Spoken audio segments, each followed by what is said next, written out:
이사야 5장 8절에서 10절입니다.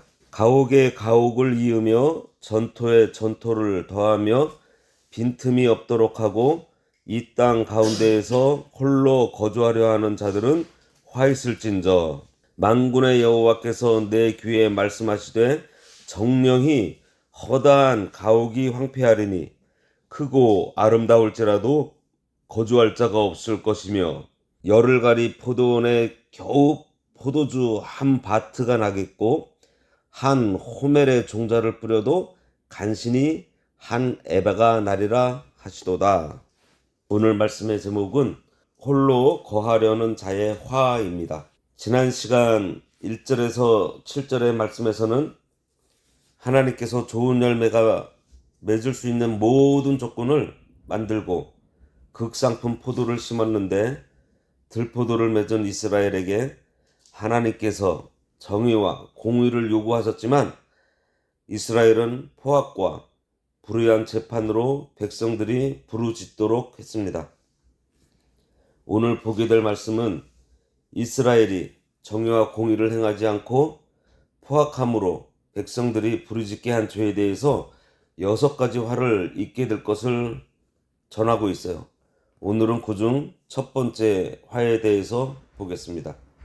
8절에 가옥에 가옥을 이으며 전토에 전토를 더하며 빈틈이 없도록 하고 이 땅 가운데에서 홀로 거주하려 하는 자들은 화 있을진저.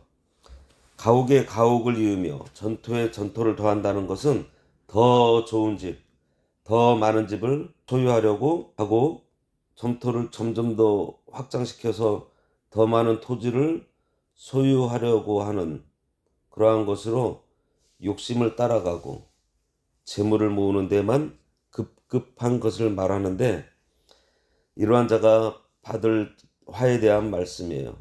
여기 그리고 홀로 거하려 한다. 이건 뭐죠? 결국은 다 사가지고 자기가 최고 꼭대기에 쓰겠다라는 겁니다. 개인주의, 이기주의를 가리키기도 합니다. 그들은 하나님을 위해 물질을 쓸 줄 모르고 다른 사람을 무시하며 자기밖에 모르는 사람들입니다. 이러한 자는 반드시 화를 받게 된다는 거예요. 그들이 아무리 허다한 가옥을 건축했다고 해도 하나님의 심판으로 다 황폐해질 것이고 그들이 수많은 땅에 포도 농사를 지어도 그 열매가 보잘것없이 된다는 것입니다. 요즘 세상 사람들의 추구하는 것과 너무 비슷해요. 요즘 부동산을 통해 부자가 되려고 얼마나 노력을 많이 하는가요? 또 갑자기 부자가 되려고 하면 일확천금을 노리는 사람들이 또 얼마나 많이 있습니까? 가옥에 가옥을, 이 말은 집을 사고 또 산다는 거예요.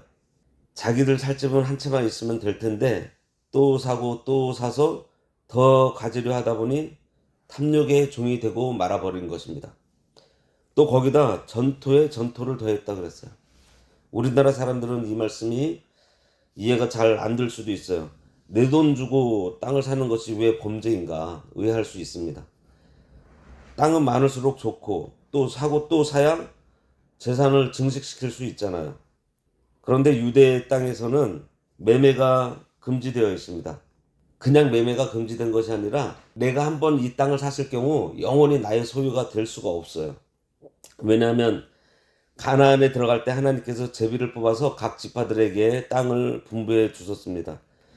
그래서 만약에 우리 지파가 아닌 자가 그 땅을 사게 되더라도 희년이 될 때까지의 경작권만 사는 것이지 땅을 영원히 살 수 없어요. 땅을 사려면 50년마다 오는 희년에 샀던 땅을 다시 돌려주는 조건으로 사야 되는 거예요.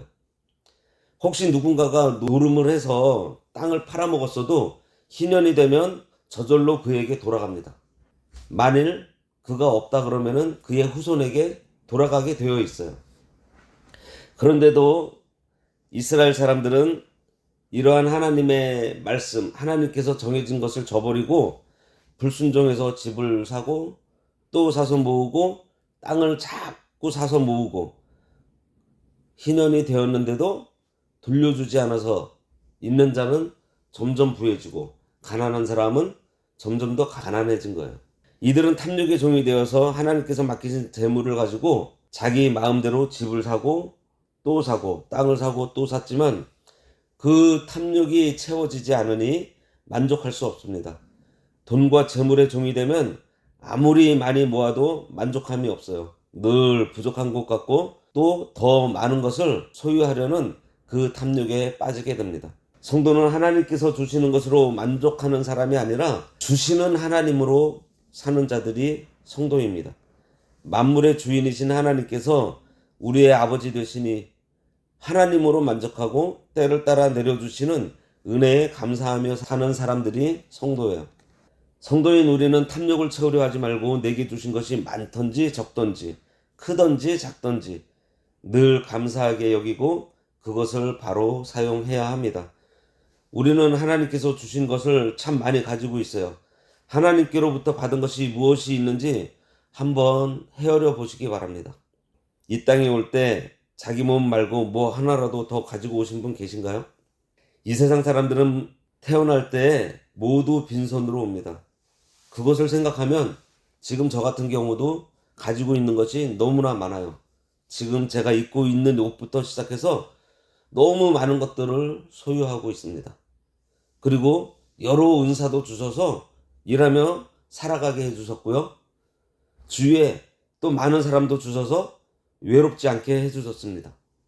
얼마나 감사해요. 우리의 만족은 꼭 재물이 많다고 채워지지 않습니다. 작곡하는 사람이라면 곡이 한 곡 작곡될 때마다 만족할 수 있고요. 글을 쓰는 사람은 글이 잘 쓰여질 때 만족을 얻습니다.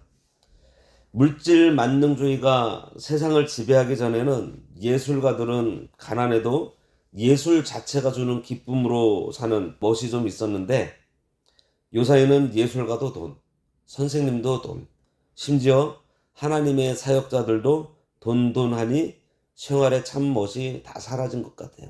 우리가 신앙을 지키면서 하나님 말씀대로 살면 어떤 상황에서도 만족하며 감사할 수 있어요.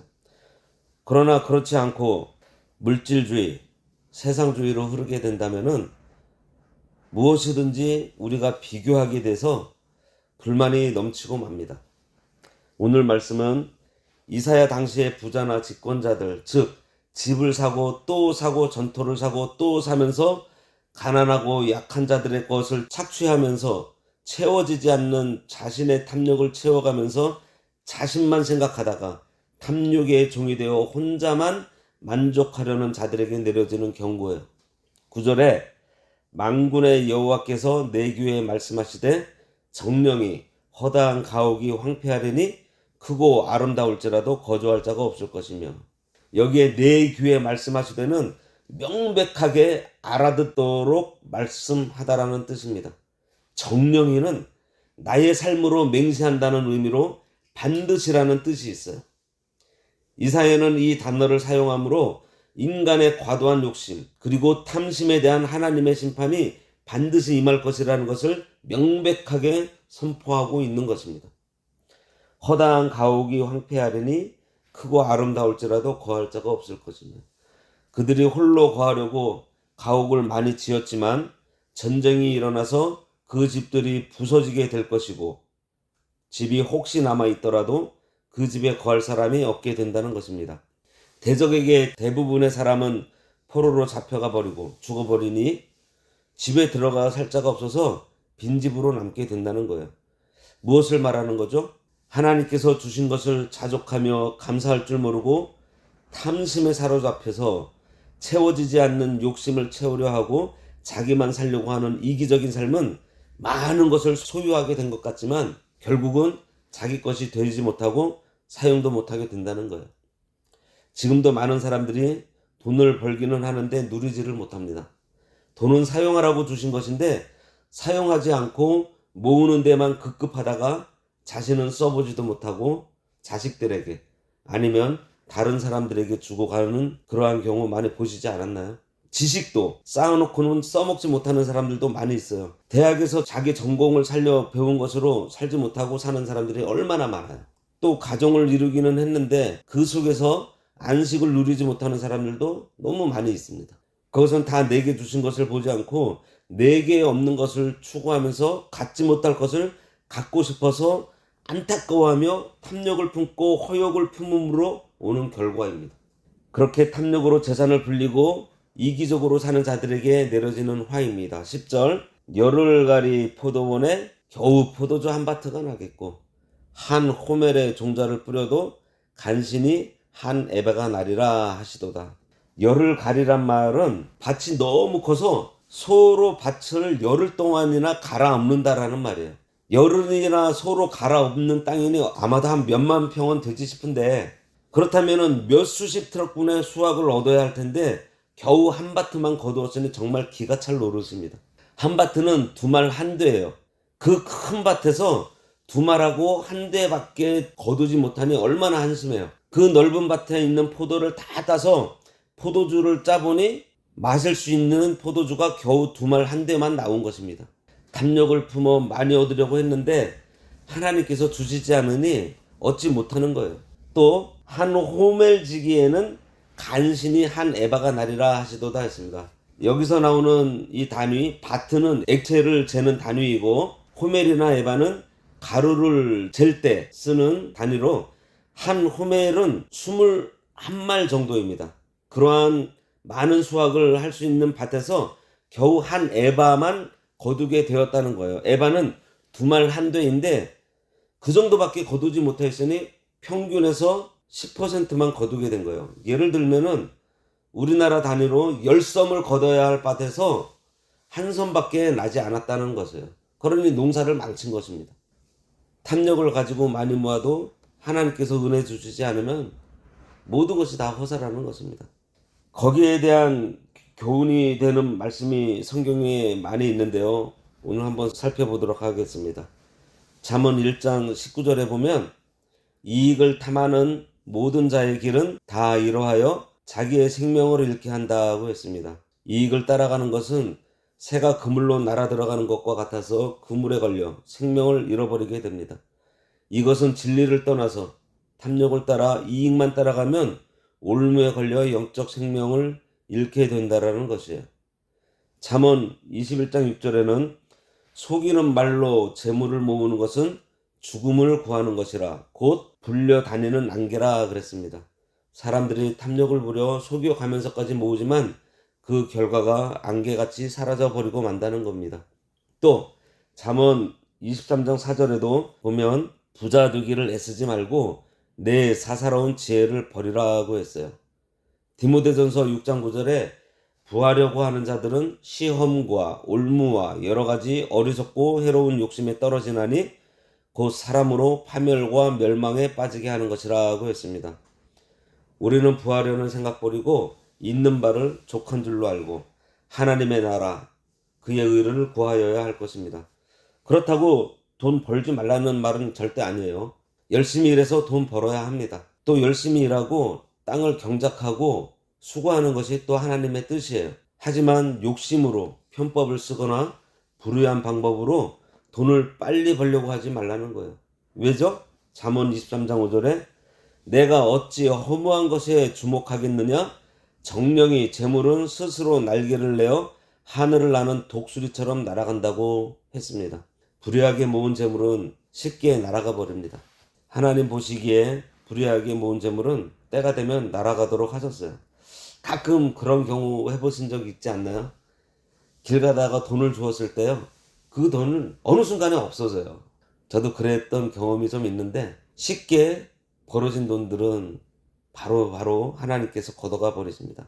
오늘 본문은 하나님께서 들포도를 맺는 이스라엘에게 6가지 화를 주시는데 그중 첫 번째, 탐욕을 채우려 재산을 불의하게 불려서 홀로 거하려고 하는 자는 자기가 아무리 많이 모으고 채워놓은 것 같지만 다 허사라는 그러한 내용입니다. 내일은 두 번째, 밤이 깊도록 포도주에 취한 자에 대한 화에 대해서 보겠습니다. 기도하겠습니다.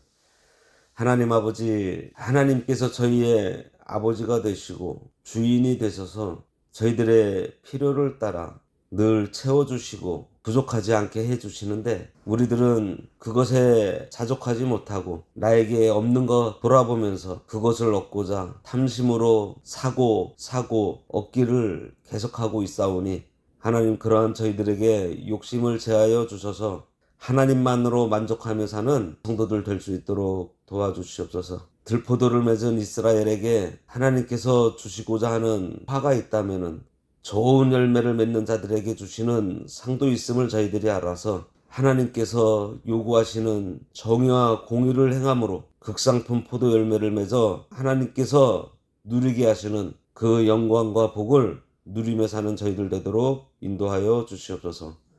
예수님의 이름으로 기도드리옵나이다. 아멘.